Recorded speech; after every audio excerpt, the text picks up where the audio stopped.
الحمد لله رب العالمين هو الذي أنزل السكينة في قلوب المؤمنين ليزدادوا إيمانا مع إيمانهم أشهد أن لا إله إلا الله وأشهد أن محمدا عبده ورسوله لا نبي بعده اللهم صل على سيدنا محمد سيد الكريم وعلى آله وصحبه أجمعين أما بعد قال تعالى في كتابه الكريم يا أيها الذين آمنوا اتقوا الله حق تقاته ولا تموتن إلا وأنتم مسلمون وقال أيضا ما خلقت الجن والإنس إلا ليعبدون الآية. Hadirin jamaah Jumat rahimakumullah. Di siang Jumat yang cerah ini, tidak ada kata yang pantas kita katakan kepada Allah Subhanahu wa taala selain ucapan syukur kepada-Nya. Karena dengan sifat Rahman dan Rahimnya, pada siang hari ini kita bisa hadir di majelis ini dalam keadaan sehat walafiat, walaupun kita berada di tengah pandemi corona.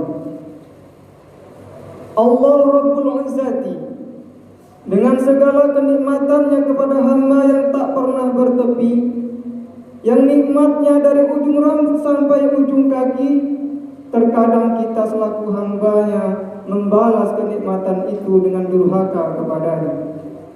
Terkadang nikmat di pagi hari kita balas dengan kemaksiatan di siang harinya. Bahkan nikmat di siang hari kita balas dengan kemaksiatan di malam harinya. Tetapi Allah punya sifat Ghafur. Allah Maha Pengampun. Sebanyak apapun dosa hambanya, selagi nyawa belum sampai kerongkongan, Allah selalu membuka pintu taubat kepada hambanya. Kemudian salawat beserta salam semoga selalu tercurahkan pada baginda Rasul, manusia surga yang Allah hadirkan di muka bumi ini untuk membawa keselamatan bagi seluruh alam, membawa umatnya dari pinggir jurang neraka menuju pintu gerbang surga Allah Subhanahu wa taala. Sebelum beliau lahir, para manusia hidup dalam kesesatan, menyembah berhala, sering tawuran, main perempuan, mabuk-mabukan, berjudi di tanah Arab. Kemudian beliau hadir sebagai Rasul membawa risalah Islam. Disitulah mulai Islam menyinari dunia ini dengan cahaya-cahaya ilmu, dengan cahaya-cahaya kebenaran, sehingga kita dibawanya menuju keselamatan dunia dan akhirat. Hadirin jamaah Jumat rahimakumullah. Adapun tema khutbah kita hari ini adalah motivasi manusia dalam beribadah kepada Allah Subhanahu wa taala. Hadirin rahimakumullah, di ayat yang khatib bacakan tadi dibacakan ma khalaqtul jinna, tidak aku ciptakan jin wal insa dan manusia illa liya'budun, kata Allah, kecuali untuk menyembah kepadaku. Artinya apa? Hadirnya kita di muka bumi ini, dilahirkannya kita di muka bumi ini, misinya, tujuannya tidak ada lain adalah untuk menyembah Allah Subhanahu wa taala. Terkadang misi itu sering kita lupakan. Terkadang hidup kita penuh dengan maksiat kepadanya. Antara ibadah dan maksiatnya seorang hamba kepada Tuhannya tidaklah mengubah status keagungan Allah Subhanahu wa taala. Kalaulah seluruh penduduk muka bumi ini beribadah kepada Allah Subhanahu wa taala siang malam tiada henti, tidak akan menambah kebesaran Allah karena beliau memang sudah besar. Kalaulah semua penduduk bumi ini bermaksiat kepada Allah, tidak mempensiunkan Allah dari gelarnya sebagai Tuhan Rabbul Alamin. Karena apa? Ibadah yang kita lakukan kepada Allah hakikatnya adalah untuk kebutuhan kita sendiri. Bayangkan kalau hidup kita tanpa ibadah kepada Allah Subhanahu wa taala. Yang ada hati kita terasa kering, jiwa kita terasa hampa, sibuk dengan urusan dunia, sampai-sampai hatinya kerontang, ada masalah sedikit mudah stres, ada masalah sedikit mudah pusing, akhirnya hidupnya tidak produktif. Oleh karena itu, seimbangkanlah hidup kita ini. Di samping mengejar dunia, maka kita juga harus memprioritaskan kehidupan akhirat. Terkait ibadah ini, seorang ulama sufi bernama Ibnu Sina membagi manusia menjadi 3 golongan. Yang pertama, ada manusia yang beribadah karena ia takut terhadap nerakanya Allah Subhanahu wa taala. Ini bagaikan seorang budak. Seorang budak apabila disuruh tuannya, ia akan lakukan pekerjaan itu dengan totalitas, dengan rapi, dengan sebaik mungkin. Tetapi pekerjaan itu dilakukan bukan atas dasar kepatuhan, tetapi karena rasa takutnya akan majikannya. Kalau ia tidak melakukan pekerjaan itu, dia akan disiksa oleh majikannya. Begitu juga kalau kita termasuk tipe orang seperti ini. Sholat kita karena takut nerakanya Allah, ibadah puasa kita karena takut nerakanya Allah, zakat yang kita keluarkan karena ada ancaman bagi orang yang berzakat, maka kita melakukan ibadah karena tipe perbudakan ini, takut disiksa Allah Subhanahu wa taala. Apa dampaknya? Dampaknya ibadah yang kita lakukan tidak meresap dalam hati. Dampaknya tidak merasakan kelezatan dalam beribadah kepada Allah Subhanahu wa taala. Karena ibadah yang ia lakukan hanya sekedar melepaskan kewajiban, hanya sekedar menggugurkan tugas. Yang penting sudah ibadah, yang penting selamat dari siksa nerakanya Allah Subhanahu wa taala. Motivasi ini adalah motivasi yang paling rendah. Kemudian kata Ibnu Sina, yang kedua, ada juga seorang hamba yang ibadah kepada Allah Subhanahu wa taala mengharapkan jannahnya, mengharapkan surga dari Allah Subhanahu wa taala. Ini tipe pedagang. Ia ingin melihat untung rugi. Apakah dengan sholat hidupnya menjadi beruntung? Apakah dengan puasa ia akan mendapatkan keuntungan dan seterusnya? Sama juga dengan anak kecil. Anak kecil kalau disuruh orang tuanya tanpa ada imbalan, dia ogah-ogahan. Tetapi kalau diberikan upah, dia akan cepat melakukan pekerjaan tersebut. Tapi memang begitulah mayoritas manusia. Allah ciptakan manusia ini sebagai makhluk yang pamrih. Kita ini makhluk pamrih. Apa-apa ingin ada imbalan.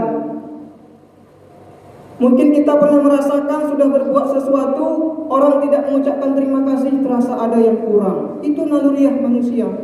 Allah paham betul ini, makanya Allah sediakan surga yang melebihi luas langit dan bumi untuk hambanya yang beriman, bertakwa, beribadah kepada Allah Subhanahu wa taala. Ini level yang kedua. 1, 2 ini tidak salah. Motivasi takut neraka, boleh-boleh saja. Motivasi ingin mendapatkan surga, boleh-boleh saja. Bahkan Allah gambarkan dalam Al-Quran bagaimana bentuk surga itu secara sedikit ya. Di bawahnya mengalir sungai-sungai, ada bidadarinya, ada pohon-pohon buah-buah yang ranum dan sebagainya. Semuanya itu untuk memotivasi manusia agar mau beribadah kepada Allah Subhanahu wa taala. Walaupun dampak dari ibadah itu tidak berpengaruh kepada Allah Subhanahu wa taala. Jamaah Jumat rahimakumullah. Kemudian level tertinggi yang menjadi ideal bagi seorang hamba dalam ibadah kepada Allah adalah orang yang beribadah kepada Allah semata-mata mengharapkan ridho dari Allah Subhanahu wa taala. Kalau orang ibadah seperti ini, artinya ia merasakan ibadah bukanlah suatu beban.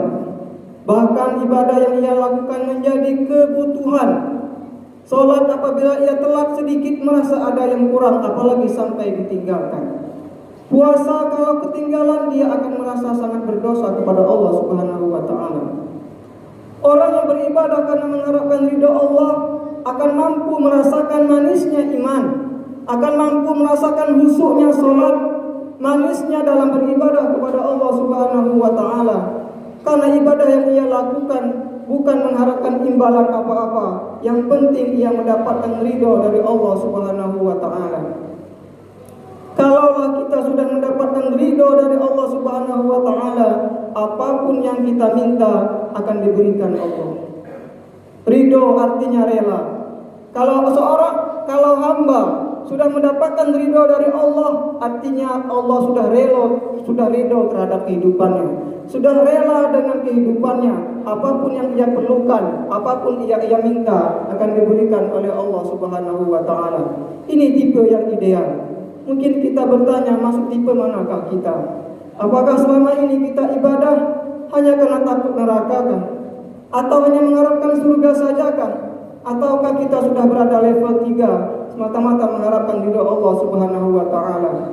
Ada yang tidak disebut oleh Ibnu Sina. Tipe yang di luar 3 ini adalah orang yang beribadah karena mengharapkan pujian dari manusia. Ini adalah motivasi yang salah dan tidak harus kita turuti. Artinya dia ibadah ingin dapat pujian orang. Ia sedekah agar dikatakan dia seorang dermawan. Ia pandai mengaji, ia pandai berdakwah, ingin dikatakan sebagai orang yang pintar dan sebagainya. Jauhi niat-niat itu. Tetaplah kita luruskan niat, walaupun kita pada level 1, level 2, tapi tetap luruskan niat kita karena Allah Subhanahu wa taala. Karena untuk mencapai level 3 butuh latihan-latihan. Kita butuh banyak ilmu, butuh banyak melakukan ibadah-ibadah sunnah agar kecintaan kita kepada Allah semakin meresap dalam hati kita. Hadirin jamaah Jumat rahimakumullah. Terkait tipe yang ketiga ini, kita bisa melihat kisah Rabi'ah Adawiyah, seorang ulama sufi yang bernama Ummu Khair bin Ismail yang hidup di Irak Basrah. Bagaimana beliau sangat cintanya kepada Allah melebihi dunia dan seisinya. Sampai-sampai dalam lirih doanya beliau menyebutkan, "Ya Allah, ya Tuhanku, seandainya ibadahku ini karena aku takut neraka-Mu, jangan Kau masukkan aku ke surga. Kalau seandainya aku ibadah karena mengharapkan surga-Mu, masukkanlah aku ke dalam neraka-Mu." Inilah Rabi'ah Adawiyah. Ibadah yang ia lakukan tidak mengharapkan apa-apa. Terserah Allah mau menempatkan ia di neraka atau di surga, yang penting ia mendapatkan ridha Allah Subhanahu wa taala. Bahkan pada suatu siang pernah beliau berjalan di tengah kota Baghdad. Di tangannya membawa air dan di kirinya membawa api. Orang pun bertanya, "Wahai Rabi'ah, hendak kemana engkau membawa air dan api ini?" Rabi'ah menjawab, "Seandainya Allah memberikan aku kemampuan, air ini akan aku gunakan untuk memadamkan neraka, agar aku tidak beribadah karena takut nerakanya Allah Subhanahu wa taala. Kemudian api ini kalau Allah memberikan aku kemampuan, akan kugunakan untuk membakar surga, agar aku ibadah tidak mengharapkan surga dari Allah Subhanahu wa taala." Sebuah kata-kata yang sangat luar biasa yang terlahir dari ulama sufi yang bergelar waliullah dari kalangan wanita. Itulah Rabi'ah Adawiyah. Hadirin rahimakumullah, kisah berikutnya dari Fudail bin Iyad, mantan preman besar yang bertaubat mendapatkan hidayah dari Allah Subhanahu wa taala. Pernah suatu hari ia ditanya oleh seseorang, "Wahai Fudail, bagaimanakah bentuk kecintaan tertinggi seorang hamba kepada Allah Subhanahu wa taala?"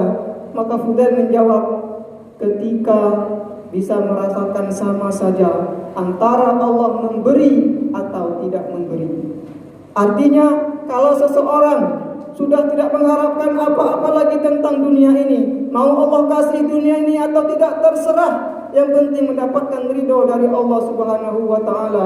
Itulah bentuk kecintaan seorang hamba kepada Allah Subhanahu wa taala.